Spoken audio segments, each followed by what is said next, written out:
Welcome, everyone, to another episode of Dialogue Over Division. And today I have Shane Wenzel, and we were just having a brief chat before um, about who he is, because we're kind of filling, I think, a little bit of the hole from mainstream media. I Mhm. started talking about the legal and political systems to help inform Canadians, and I've seen Shane really active online, helping to inform Canadians a lot on those items and areas, but also with respect to the housing market. And that's something I don't know too much about. So I'm very excited to have Shane with us today. And maybe if you could give us first an introduction of who you are, and then we'll get into the meat of it. Well, thank you for having me, Eva. I'm the president and CEO of the Shane Holmes Group of Companies, and incidentally, the namesake of the company as well. I've been been involved in home building, at least in a full-time capacity, for 34 years now. So I've seen a lot of ups, I've seen a lot of downs, but I've seen a lot of changes and evolution in the marketplace, and it's an interesting industry to be in, to say the least, especially now.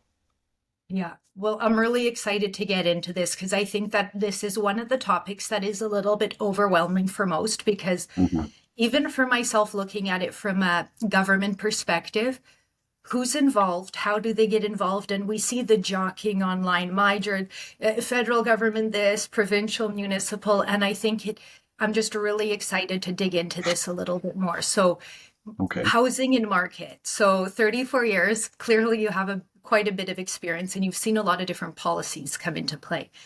And you're Mhm. in Calgary too, right? Just to Yes. be okay. So maybe if you could tell us, maybe just give us an idea of why you started to get louder and active more recently. I think that that's something new. Is that right? Well, Or I've actually been around on social media platforms now for about 12, 13 years, and I think why I get a little more frustrated is when you see the kind of policy that we're getting out of the federal government. But policy out of each and every level of government is has been more of a problem. I would say more so in the last 10 years. I mean, to be truthful, I have never seen so much policy change in the last 10 years as I saw in the previous 24 that I've been involved in this industry. So it's well, become more yeah. of a frustration for me as you try and correct some of the misconceptions out there. Well, let's get right into it then. What is it Mhm. that has caused you so much frustration most recently? Well, I mean, don't get me wrong. I mean, of course, you enjoy being busy because we went through our own recession here and a long recession in Alberta. But where you get frustrated is, you go from 0 to 100 in a matter of, a year from the lockdown stage, and every year poses some opportunities, but it poses a hell of a lot of problems as well. Coming out of lockdowns, we were dealing with supply chain issues for 2 years. So I mean, that posed huge challenges for our team to build houses properly and on time. So we finally work our way through that. Now you've got investors coming into Calgary the year afterwards, and they're buying up homes for rent or for sale just to possibly make a quick buck. And then now you have this mass immigration into the country, which nobody is prepared for, and I would say this industry is ill prepared for because we're dealing with a lot of different issues now. It's not just supply chain. I think we've worked through all of that, but it's a large labor component. It's availability of land, and all that compounds into nothing but higher prices. And I think we've seen that on a lot of the charts produced by various levels of government, that we've just seen housing prices take off like that, and that just takes away any affordability for Canadians in general. Yeah. Um, I th- I think that's a great description of the issues that we're seeing clearly. Hmm. But what I'm hoping we could do too is if you could explain to me what kind of policies and jurisdiction does the federal government have and how is it complicating the matters? And I'd like to do that with every level of government, if that's okay. Okay. So what is it that the federal government really has jurisdiction over in this housing and affordable housing area? And Well, I how are they mean, going about it? well, right now I would say even with the and I'm still playing catch up on everything, but the budget itself is concerning because it seems like they're just throwing a lot of policy to effectively buy votes. Whereas they should, I guess if I were to say if they were to stick to their lane, it's deal with what CMHC is providing to the Canadian public. Help foster that relationship with banks to put more of the onus back on them. And what they also do is they create the National Building Code, which is a big bugbear in my mind as well. So those are really the few key areas that they should be involved in, and they're really, in my opinion, overstepping their boundaries right now. Now, as far as provincial goes, they'll decide what part of the building code that they would implement, but they're also in charge of the Municipal Government Act, Hmm. which essentially governs a lot of different things. But development is certainly one big part of it, and taxation. And at the municipal level, you're dealing with the final gatekeeper. And I think in this case, where a lot of the challenges arise from our industry is, they determine, what can be developed and when through a process called the growth management overlay. And, I think the challenge that we all had with this when it was implemented 13, 14 years ago was, it essentially picks winners and losers in the new home housing market. And what I mean by that is you could have land that's ready to go, ready to develop, and you're stalled out for years waiting for all the infrastructure to be developed towards that area. And that's a process of smart city planning, but it's also a challenge based on the growth management overlay. So honestly, I'd like to dive into all of those things a little bit Okay. more because for myself, I know about these issues, but I don't really understand them on more detailed and ground level. And I feel that that's where a lot of Canadians are as well. So let's Hmm. maybe start municipally Okay. because you talk there about that's obviously a huge concern. You have builders, I Hmm. think, that are ready to move, and then they're delayed for years. And you're saying because infrastructure is behind. So this is mainly a municipal issue or coordination or both.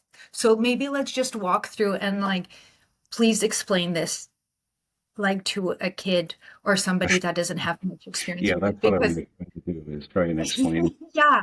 so everybody can understand it because there's a lot of technical Yes. process attached to it. Uh, if you come up with a plan for a subdivision and submit it to sorry, let's back up here. Let's go Yes. back to the growth management overlay and how that can affect it. You're essentially applying or making an application to city planning for your subdivision. And based on that growth management overlay, that'll determine, where all these parcels of land fit into their infrastructure planning moving forward. Now, in the past, we've had opportunities which, yeah, unfortunately no longer exist to say upfront those costs as a developer to oversize all the infrastructure going into the subdivision and really get moving on it. So that's one way that it's stifled growth in new suburbia. But So once you let's get just that, stop. Yeah, okay, can we just stop there for a second? sure. So previous to this growth management plan, builders were able to, and you said it quickly, kind of take on the costs. Is that right? In some cases, yes, it was being allowed by the municipality to upfront the cost for that infrastructure, and And so from a let's talk about, yeah, the benefit to the municipality for doing that and or to the developer. So what would be the pros and cons with doing it that way? And why would it have changed with this new plan? well, I guess the cons for the city is not being able to provide significant services right away.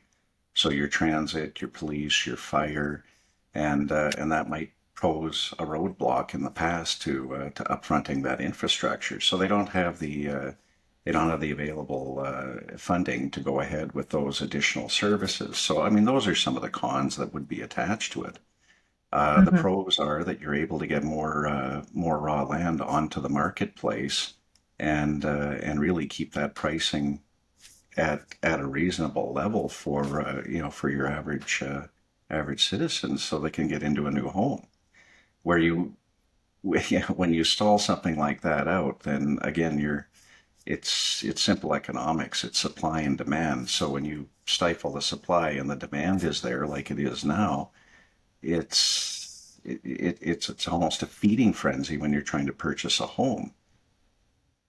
Yeah, So and when they, yeah, oh, sorry. that'll just raise the costs faster than what they should be.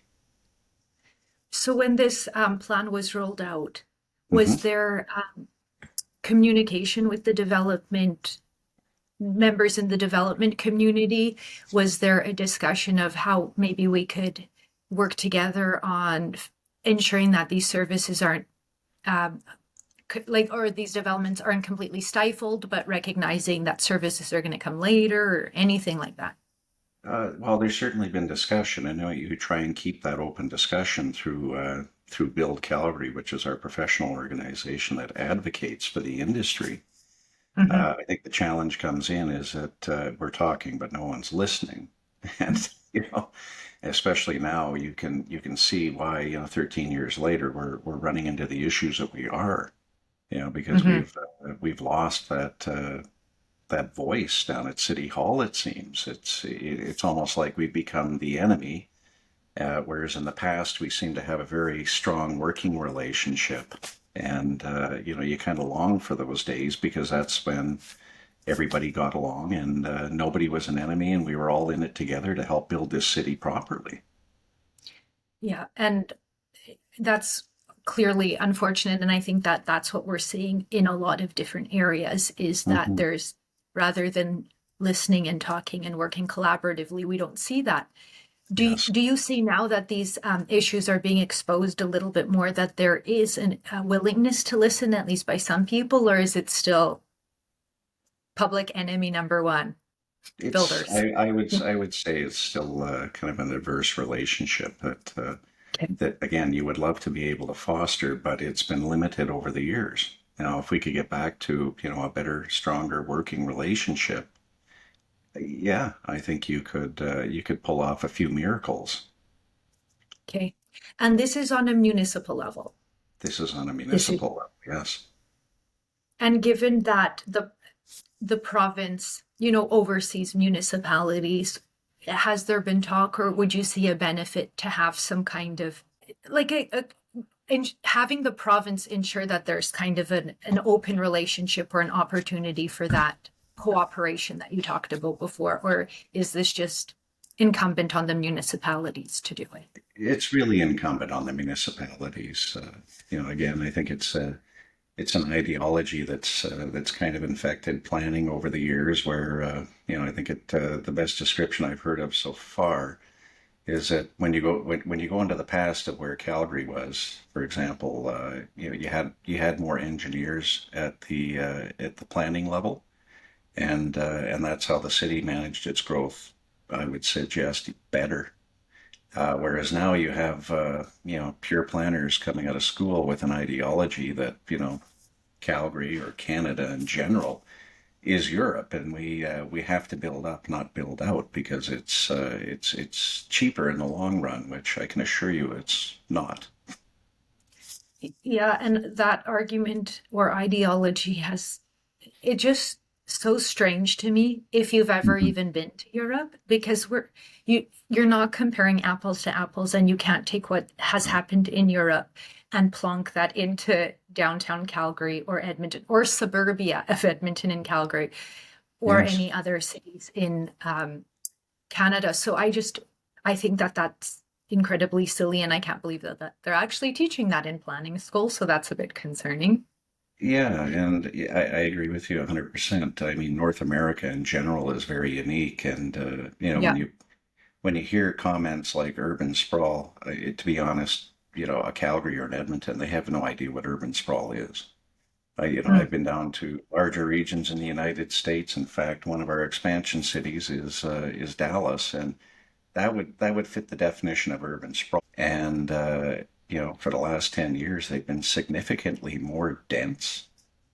By Mm. comparison, so you would have roughly 10 homes per acre in a typical Calgary subdivision, and in comparison, you could go to Charleswood or Sunnyside, and those areas are built up to roughly 6 or 7 units per acre. So Yeah. your new suburban neighborhoods are far more dense than even inner city neighborhoods in a lot of cases.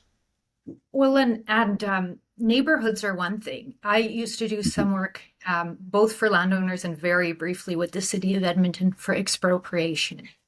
And this Hmm. is for roads developed for public use.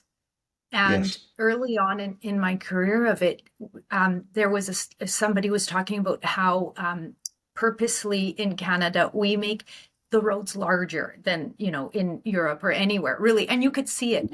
So if you're Sure. trying to minimize the footprint of a city, perhaps start looking at the arteries as well. Yes. Like, how do you want to have a little nice, cute, walkable city when our roads are literally double or triple the size of the roads in other cities? It's Mhm. so backward, and if that's really the intention, we'd have to start from scratch, start with even the size of the roads, in my view. I just always thought that this was counterintuitive to what they're trying to produce. Well, I would agree with you there. We've never been able to figure it out at times. Especially in a Calgary's case, when you look at services in a subdivision and the requirements by planning, you have streetlights every 150 yards, and like we're an incredibly well lit city. I've always wondered, if you can stretch that out to 250 yards. I mean, are you saving on your electrical bill? Are you saving on the maintenance and the capital Yeah, costs? It's baffling to me at times. Especially in Calgary's case, when you're making sidewalks 8 inches thick. The theory yeah, is that those sidewalks won't crack very often, and we don't have to replace them as often, which I find is more of another fallacy. It's more expense for the taxpayer. yeah. You know, Uh, to be honest, I can, rather than this mega city model where we have this built up downtown core, it's an old ideology, and what you're seeing now is more of a strong core, but with villages built around mhm. with significant services already in place. Not only past the police, the fire, but shopping and work opportunities, and that'll reduce the number of road trips that people have to take to get to work. So Yeah. it's that part is evolving. It's just the thought at planning isn't evolving yet. Yeah, no, and great point about the lights. I think all that, like, it's all kind of in the old mentality, it seems, Hmm. or something. I don't know if that's old or new, but to have an increased or a huge amount of lights. Same with Hmm. signs in Canada. Like, we have like this overwhelming amount of signs: turn left, don't turn left. Especially I live on a bike lane here in Edmonton, and Hmm. if you look further down the line, Yes. like 3 blocks ahead, all you see is just signs, and it's overwhelmed. Is any At some point your senses to that, I think, turn off. You can't be reading every sign. It becomes overwhelming for people. And I like, how Hmm. isn't that the point of people going to planning school, to recognize, okay, you have to put only maybe one sign per block, because then it overwhelms people. But it seems that this conversation is just not happening. Or what are we missing? I think the conversation's happening. It's happening amongst a number of departments, and nobody wants to give. Mm. Everybody wants what they want, and I mean, I'm not totally sure what the motivation is there, but certainly that's one of the biggest challenges that I see.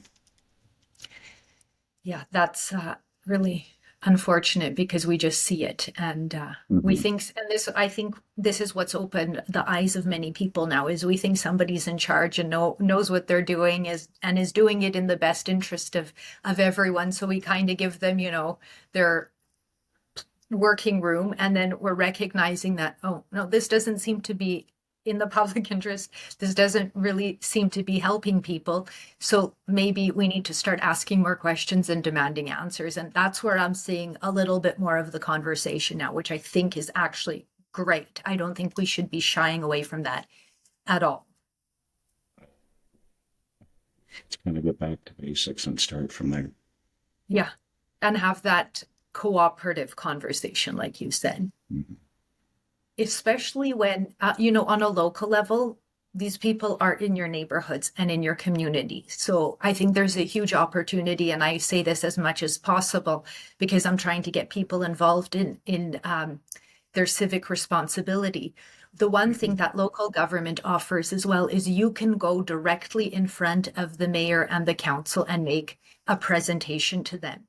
That in a public forum, that opportunity isn't available on a provincial or federal level, but it is there. And in Calgary, there's one video that went viral of a developer having quite the conversation with Mayor Gondik. And Mhm. I think it's important for more people to have that because it was, at least in my view, clear that Mayor Gondak was not well informed and had, as we already talked about, some ideological beliefs. And he was Mhm. talking very much from fact and experience. And I suspect, or at least I hope, she did learn something from that conversation. But I think more people need to have that conversation in a public forum, private forum with these elected officials. That's Of my course, we're going to view. see this next week on April 22nd is, a lot of Calgarians have already voiced their concerns over a blanket rezoning over top of the entire city and the concerns that they have associated with that. So I hope to see a lineup at the city of Calgary rather than, having something that's been predetermined. So let's talk about that because I don't know, like I have, I think, Mhm. an audience all over Canada as well. So that's next week or Mhm. any next Monday. And I know Yes. little about it. So maybe if you could take us through what's going on and what's happening on April 22nd. Well, on April 22nd is the final date for people to get their comments in and, as you said, stand in front of council and voice their concerns over a blanket rezoning, which is really being driven by the federal government, and they're tying it back to specific funding. But I think the challenge that a lot of people have is that this was not a part of any of the councillors' platform for election. And now they're faced with the concern that you could own a single family home in a dwelling or a subdivision here in Calgary, and your neighbor could sell their home and it could be redeveloped by a smaller builder or developer as an eightplex. And reading some of the concerns, people are worried about the ability to resell their home, or not simply not having eight neighbors that they don't have a relationship with. So there's a definite fear and a concern that people just want to protect their investment or protect their retirement investment and not have this blanket rezoning tossed on them just because it's attached to a couple $100 million in federal funding. So you mentioned that somebody could just now develop an eightplex. What about the Yes. concern about services that the city was preventing developers to, is there no concern about services anymore when from one home it turns into an eightplex? You know what? I think I guess why I chuckle about that one is you look at former administration, former council members who literally convinced the general public that to redevelop the inner city doesn't cost anything, which is an absolute fallacy. If you take an entire block of 12 old 1950s single family bungalows and redevelop that to a 400 or 500 unit high rise, Yeah. the services have to be upgraded. There's a challenge with 80-year-old services sitting in the street that eventually they fail, but they're not sized to accommodate a unit like that. And I mean that goes right back down to the utility and having to upsize that at some point as well. You know, and I mean it's a rule of thumb number more so than a confirmed figure, but I mean it is roughly three times the cost to redevelop something like that in the inner city as opposed to going to greenfield development or new suburbia and developing that same structure there because at least the services are sized correctly. So I And mean there's definite concerns that way, and there should be from neighbors surrounding it. well, and it's such a strange argument to be advancing to citizens as counselors because we hear it time and time again with respect to public facilities, Mhm. upgrading a school, or even Mhm. those arenas, how much it would cost to upgrade. And we know those costs are always anywhere from 3 to 10 times the cost of building a new arena or school. Mhm. So, why would they suggest that on services? Like clearly the costs are there, and like you pointed out, they'll be even higher than if you were to build services in a new area.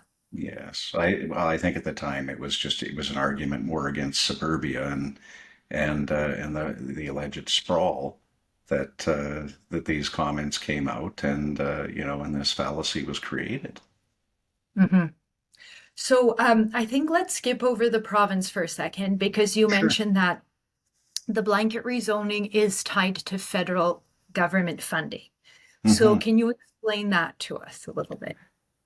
If I can remember the numbers correctly, I think it's about $235 million that the housing minister, Sean Fraser, approached municipalities with to say, we'll give you this funding for infrastructure, but here's the catch. You have to change the zoning in established areas to accommodate units up to 8 units per lot. So basically an eightplex. And without that zoning change, you're not going to get this funding. Yeah. Yeah, And then so this is that's what's really creating a lot of the issues with all of this. Again, it's an overstep by federal to even suggest that because there should be no strings attached to infrastructure funding from them.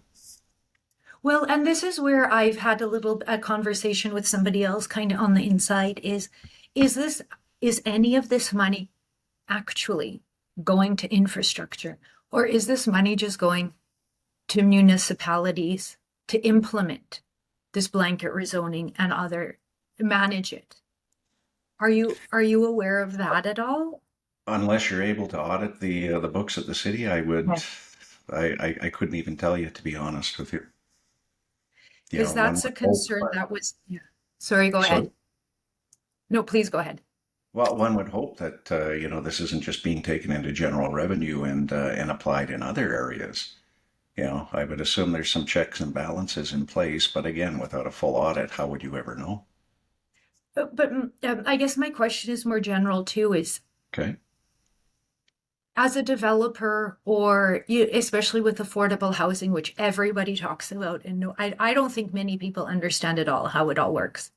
Hmm. Is money from the federal government, like do developers get a chunk of change so that they can then develop these eight plexes that we're talking about, or where does this money go? And I think that's a big confusion because we see now the municipalities are, especially in Alberta, crying about we don't have enough money and the province isn't giving it.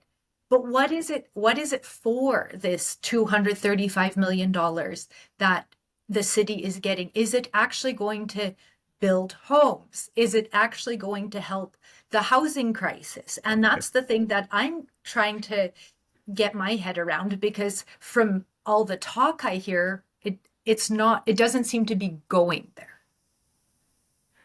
And I would agree with that. Okay.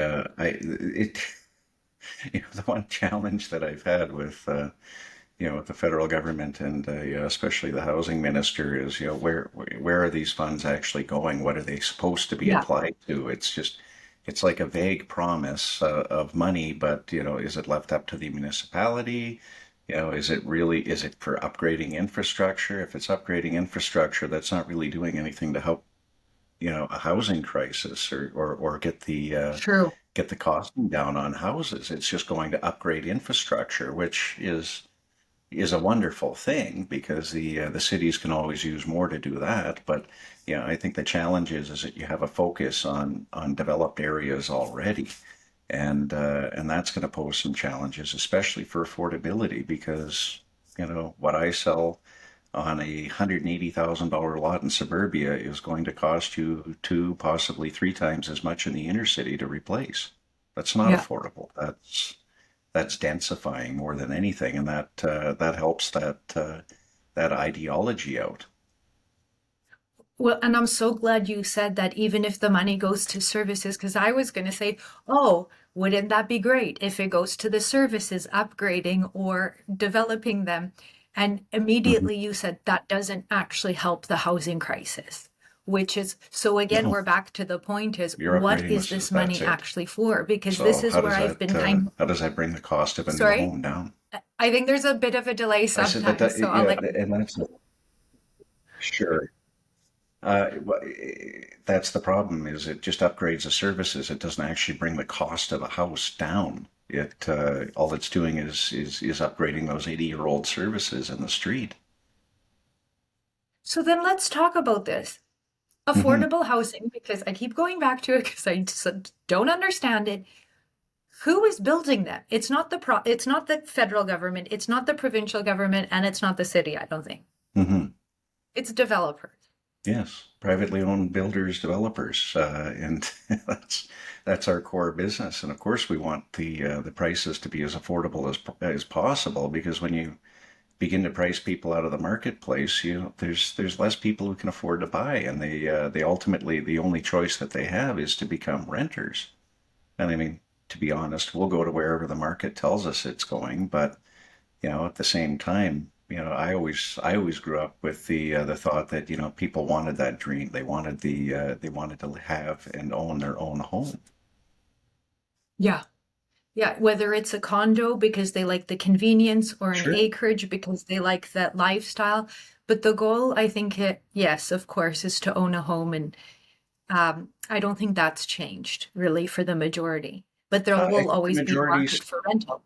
Well, yes, I think the majority still want that, but it is a lifestyle choice. I mean, some people prefer to rent, and good on them. They prefer to rent because they like the opportunity of being able to move around, or they love the flexibility. It might be job related or lifestyle related, where they can go live in another country for 3 months throughout the year, and they just don't need the additional payments. So everybody Yeah. should have a choice, and I find that what we're doing now is we're taking that choice away from people.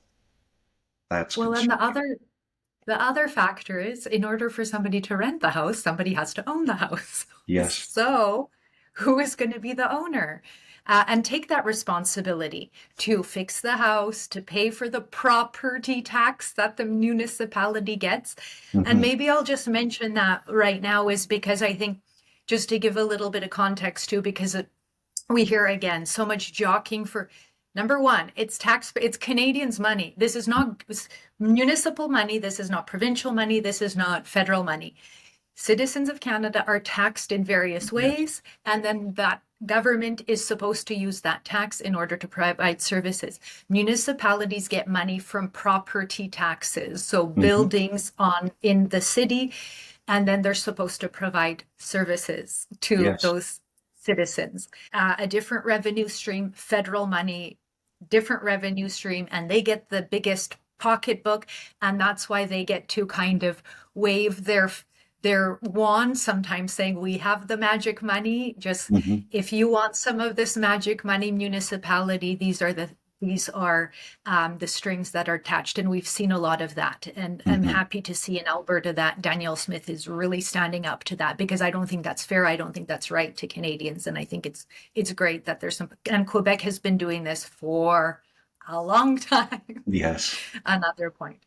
So I just wanted to throw that in there. And now, like maybe if we could talk about the building code and what's the provincial component to all of this, because it sounds like it's a little bit smaller too, really. Or am I wrong with that?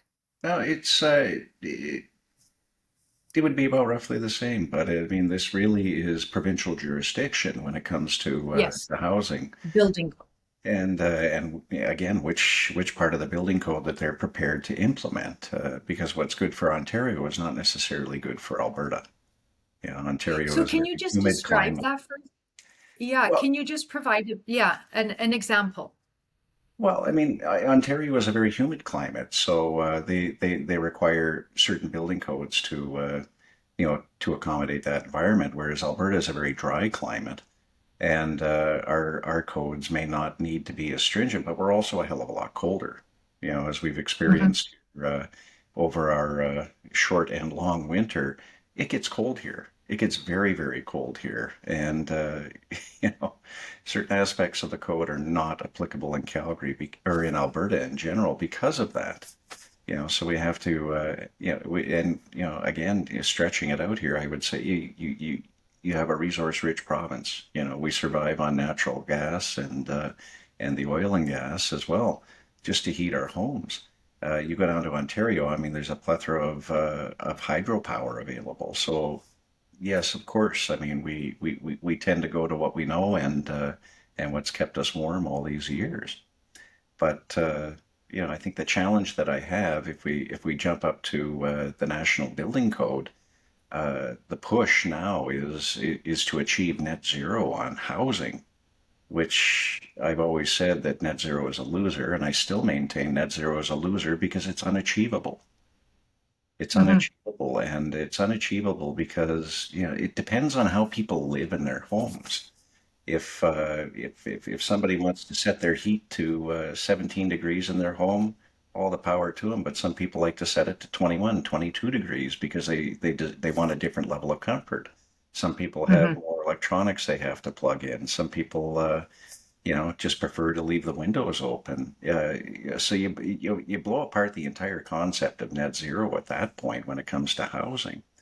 But the Hmm. biggest challenge that I have with it is based on where we are today with specifications in homes.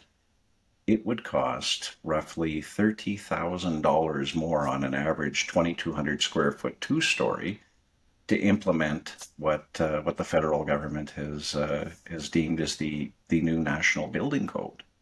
Now, if you amortize that over 25, well, let's go 30 years because we have that ability again.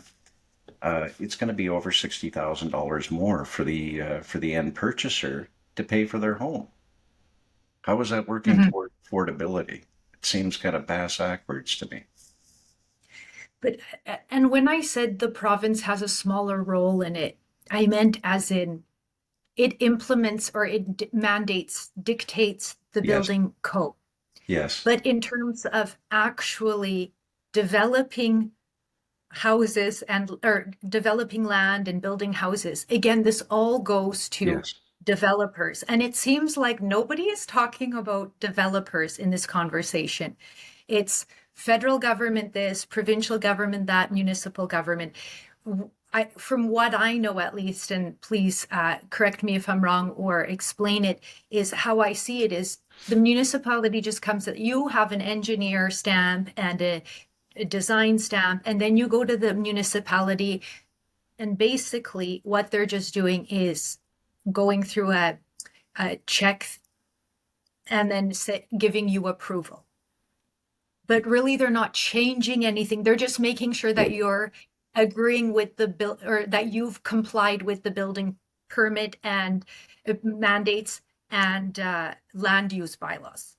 That's what I see their use as, really. that's the intent. Yes, although you will get caught in some personal opinions as well.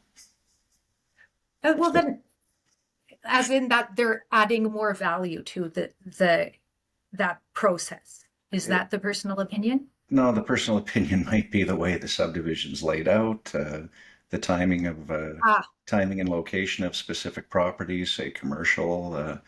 And I think that's where the challenge comes in is, their job is very black and white, so to speak, is just check the boxes and your job is done. It's not your job to change grades. It's not your job to kind of right. redesign the subdivision. And I think that's where the frustration comes in because they've been already been designed and engineered by professional firms and contracted by those developers to make the subdivision as efficient as possible, and any change to that would ultimately affect the efficiency of design.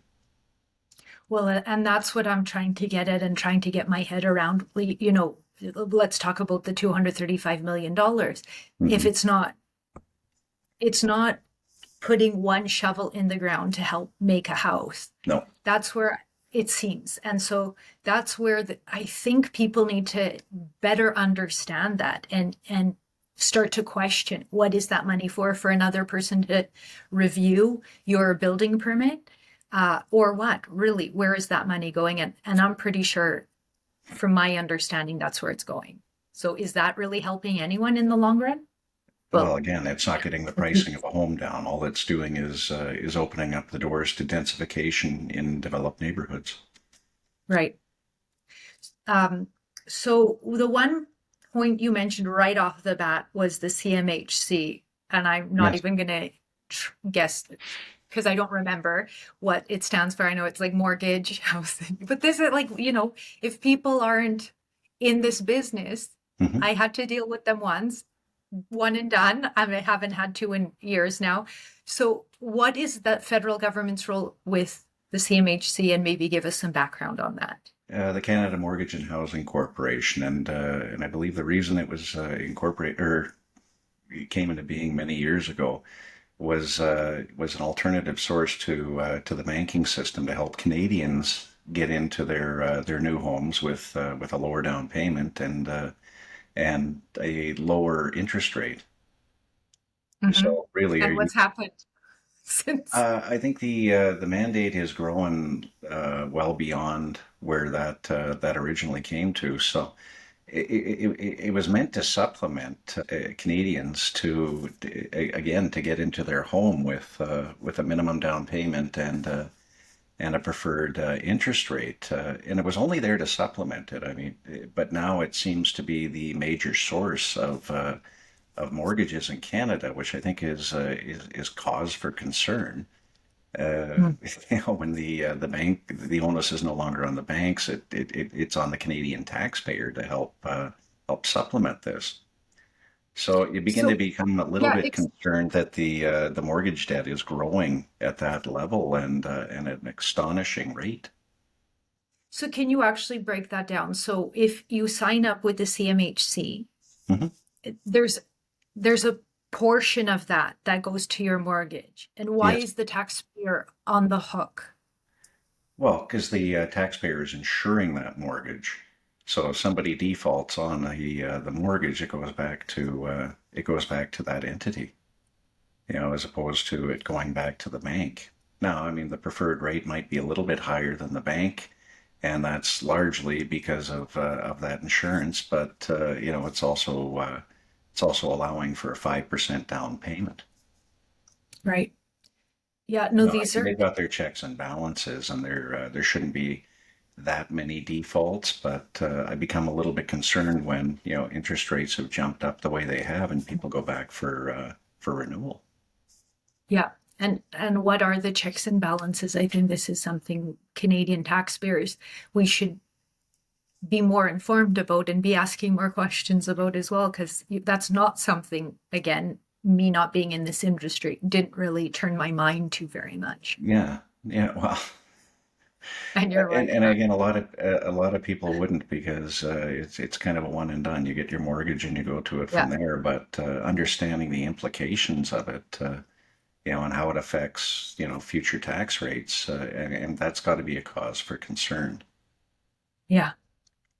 Well, this was incredibly helpful and informative. If there's anything else you wanted to comment on in general, or what Canadians should be kind of keeping their mind Well, I on. think one thing that they should be keeping their attention on is the proposed federal budget. Hmm. Because there's billions of dollars set aside for support for housing, and certainly some of it I agree with, and that's largely because the Canadian Home Builders Association has had some input into that. Again, the concern is the overstepping of federal and just throwing around Canadians' tax dollars like they're an ATM. that should be a cause for concern. It's really, I think the federal government needs to stick to their lane. I think they've got to curb immigration for a while here, so it can allow us to catch up and hopefully stabilize the marketplace, especially for pricing. But the federal government shouldn't be dangling infrastructure money over the municipalities with conditions like that. If the municipalities should probably retain about 1 or 2% more of what goes back to federal in taxes, largely so they can support their own infrastructure needs. Yeah. But most importantly, like why is federal taking on so much? And it has to be a big concern with the National Building Code and pushing new homes towards net zero. I can see how this plays out. That in the next 3 to 5 years, all of a sudden they'll be dictating what you can renovate your home as, and it'll always be focus on net zero. Yeah. Well, yeah. It's a big concern. So I would encourage people to take a long, hard look at some of the briefs on the proposed federal budget and really think long and hard about where that money comes from. As you mentioned earlier, this money doesn't appear from nowhere. This is out of Canadian taxpayers' pockets. Yeah. Well, and I like how you described it, an ATM of Canadian dollars, and that's what we're seeing right now. And we've been in a really good position for a long time, Canadians, and I think that just went along with it. And now people are starting to ask questions, and I think that's great. And we need to start demanding answers because we need to know where this money is going. It's your money. Yes. You have to account for your own household finances and where things are going. Why aren't we getting the same level from the public funds? We should be demanding more. So I agree. very interesting with this housing and market area. I think I think people feel it's overwhelming, so they don't learn about it. They don't have conversations about it. It turns out it's not that complicated, and developers are the ones responsible for everything. So let's see how we can help them out maybe as well. I would agree. Well, thank you so much for this discussion. That was wonderful. And I really hope it helps Canadians understand a little bit more and gets them out there having conversations, even with neighbors, and then also with elected officials and on all levels, as we've seen are impacted. So thank you. People can find you, I think, on all social media channels, really. Yes, they can. They can find me on various social media channels, and I've kept it simple, just Shane Wenzel. Nice and simple. Well, thanks Nice and simple. very much, Shane. I think we've all gotten a good education today, and time for us to get to work, I guess. You bet. Eva, thank you for having me. My pleasure.